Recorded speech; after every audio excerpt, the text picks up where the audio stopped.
Alhamdulillah pemirsa masih bersama kami dalam Majelis Ilmu Damai Indonesiaku. Nah pemirsa, tadi Ustadz Zelani sudah menjelaskan mengenai kewajiban berbagi dan menjadi orang yang murah hati. Tentunya di segmen 2 ini kita akan mendengarkan tausiah dari Gus Hans tentang keutamaan orang yang dermawan dan murah hati dalam Islam. Silakan Gus Hans.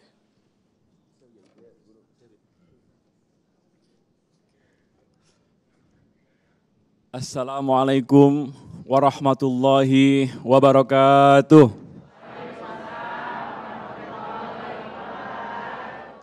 Beli baju di Pasar Jati Asih.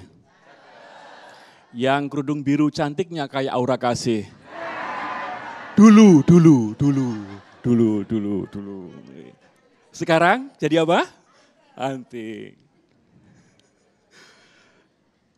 Dari Keputih menuju Kota Bogor.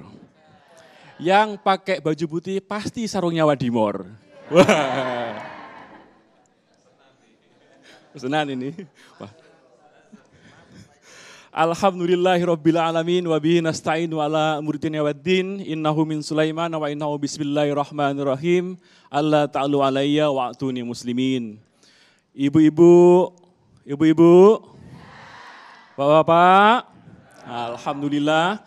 Kenapa saya selalu senyum? Karena apa? Sedekah. Kullu ma'rufun sodako. Setiap kebaikan itu adalah sedekah. Tetapi ketika kita mengatakan bahwa senyum pun sedekah, ya jangan senyum saja sedekahnya. Kalau misalnya dianggap sudah cukup dengan senyumnya, masjid gak akan jadi. Seumpama ada panitia masjid datang ke rumah, tiba-tiba dimintain sodako. Ternyata disenyumin, kok kira-kira jadi nggak masjidnya kira-kira ini? Jadi nggak kira-kira? Jadi pembahasan, ya kan? Bukan jadi bangunannya. Nah, maksudnya di sini adalah bahwa sedekah itu setiap orang berhak dan setiap orang berkewajiban. Kalau misalnya sedekah hanya harta, maka bisa jadi yang masuk surga kebanyakan orang kaya. Karena sedekah itu Masya Allah, pahalanya melimpah-limpah. Pahalanya melimpah-limpah. Karena amalan sedekah itu ketika kita sudah meninggal pun, sedekah kita lah yang akan menjadi jariyah kita. Betul enggak? Ya kan? Ketika orang tua kita meninggal, ya kan misalnya, orang tua kita belum sholat duhur misalnya, sementara meninggalnya mau menjelang menjelang asar, masih utang sholat duhur. Kira-kira wajib menggantikan enggak? Enggak kan? Karena amalan sudah selesai. Tetapi kalau orang tua kita punya hutang, punya janji sedekah, punya nazar kepada orang lain, maka berkewajiban kita untuk melaksanakannya. Nah, begitu dahsyatnya sedekah ini. Di dalam Islam ingin menunjukkan bahwa sedekah hubungan sosial di antara manusia itu menjadi keutamaan bagi orang Islam. Islam itu salam, Islam itu memberikan keselamatan, memberikan kebaikan, memberikan kedamaian. Kita menjadi Islam ketika apa? Ketika kehadiran kita itu bisa memberikan ketentraman bagi yang lain. Kalau ada ibu-ibu kok datang ke acara ibu-ibu yang lain, begitu ibu-ibu itu datang, dirasani aja, kayak merasa tertekan, maka bisa jadi dia masih belum Islam. Karena kehadirannya masih belum memberikan keselamatan dan kenyamanan bagi orang lain.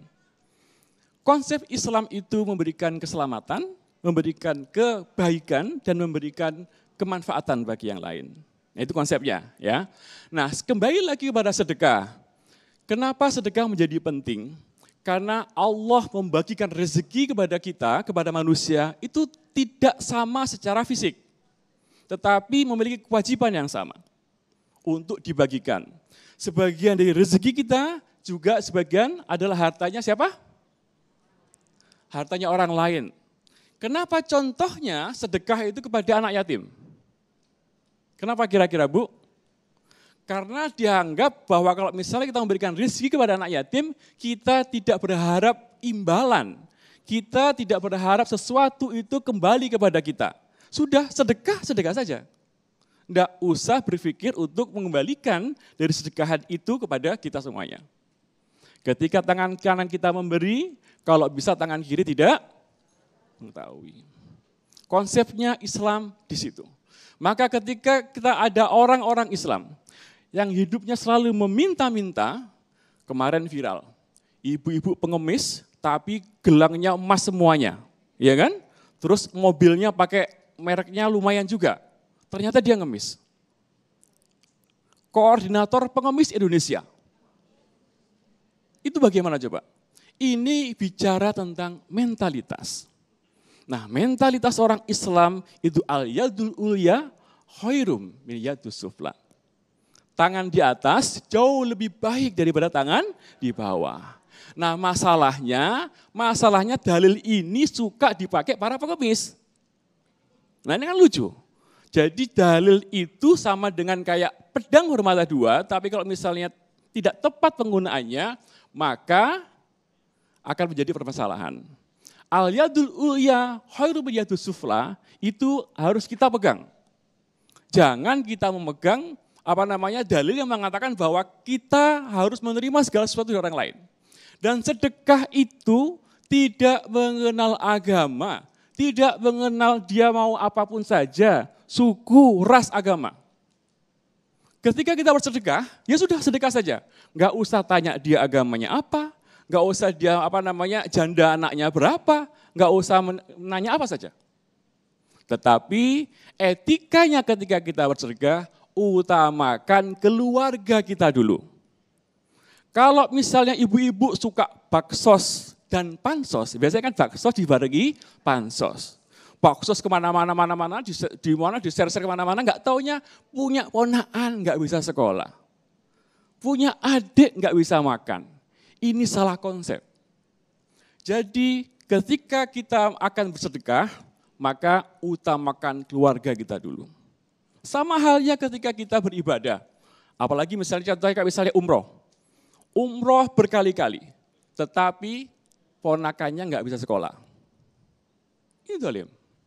Jangan sampai ibu umroh berkali-kali bersedekah kepada orang lain karena mengejar pahalanya lebih banyak daripada di sini, tetapi keluarga kita, adik ipar kita, gentengnya bocor.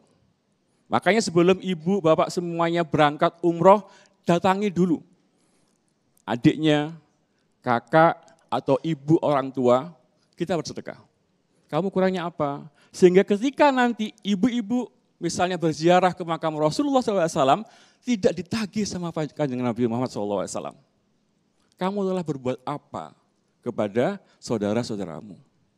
Karena konsep Islam itu harus memberikan efek yang baik. Khairun nas anfa'uhum linnas. Sebaik-baik manusia adalah manusia yang bermanfaat bagi yang lainnya. Maka ketika kita beribadah pun seperti itu. Ketika kita beribadah misalnya, jangan memikirkan hanya untuk diri kita sendiri. Ajak yang lainnya. Jangan sampai kita fokus kepada diri kita sendiri, orang lain nggak ada kesempatan untuk seperti halnya kita. Nanti kalau misalnya di surga, ibu hanya sendiri saja. Siapa konco, siapa teman WA di surga nanti? Kan tidak ada. Nah, maka marilah kita ajak bersama-sama, berbuat baik, dan insya Allah sedekah kita akan menjadi kunci kita, menjadi memudah kita agar kita bisa masuk surga dengan baik. Wassalamualaikum warahmatullahi wabarakatuh. Waalaikumsalam warahmatullahi wabarakatuh. Terima kasih Gus Han, jazakumullah khairul jaza atas tausiah yang diberikan kepada kita semuanya. Sejatinya bukan hanya mendapatkan kemudahan rezeki ataupun doa dari malaikat langsung ketika kita bersedekah atau ketika kita bersikap dermawan kepada sesama kita. Namun sejatinya sesungguhnya materi ataupun rezeki tidak hanya dipandang sebagai materi atau nilai uang saja. Namun sesungguhnya kenikmatan rezeki adalah ketika kita melihat keluarga kita sehat. Ketika melihat anak, istri atau keluarga kita semuanya sehat, itu adalah rezeki yang tidak terhingga.